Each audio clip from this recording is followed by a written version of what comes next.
The cave represents Huck's past. He and Tom found lots of stolen money in a cave when they were younger. Judge Thatcher kept this money safe for them. Later in their lives, Tom decided to start a band of robbers. They met in a cave to decide what they wanted to do as a band of robbers. Huck was first told he couldn't be in the gang because he had no family to kill. Later it was decided that he could be a member anyway. Etiquette was one thing that caused Huck to want to run away in the first place. He never wanted to follow the rules, and everyone was always trying to get him to be a good, polite young man. He really just wanted adventure. He couldn't have cared less about whether or not he cut his meat with the knife in the correct hand or kept his shirt impeccably white. He was sick of people telling him what to do, and he wanted to experience what it was like to live life on his own terms.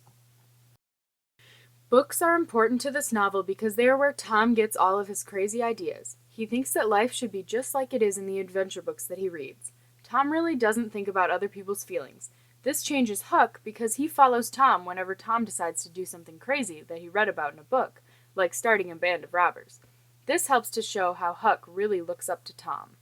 The boot print is important to Huck because it is what first alerts him to the fact that his pap is back in town. Another way he finds out is that Jim reads it in his fortune by using his hairball. Pap is a very large obstacle for Huck to overcome. He is very mean to Huck, probably because he is always drunk. Huck has to fake his own death to get away from Pap.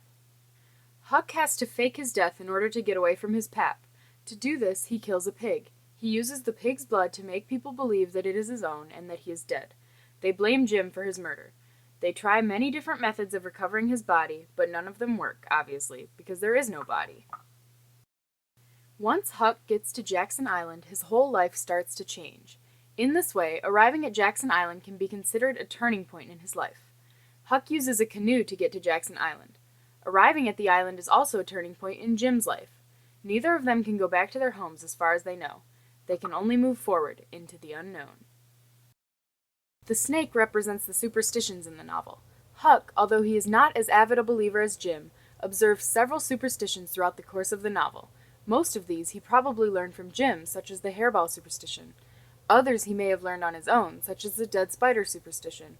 The most obvious superstition in the novel is the one where Huck puts the dead snake into Jim's sleeping bag, and its mate comes and bites Jim in the leg.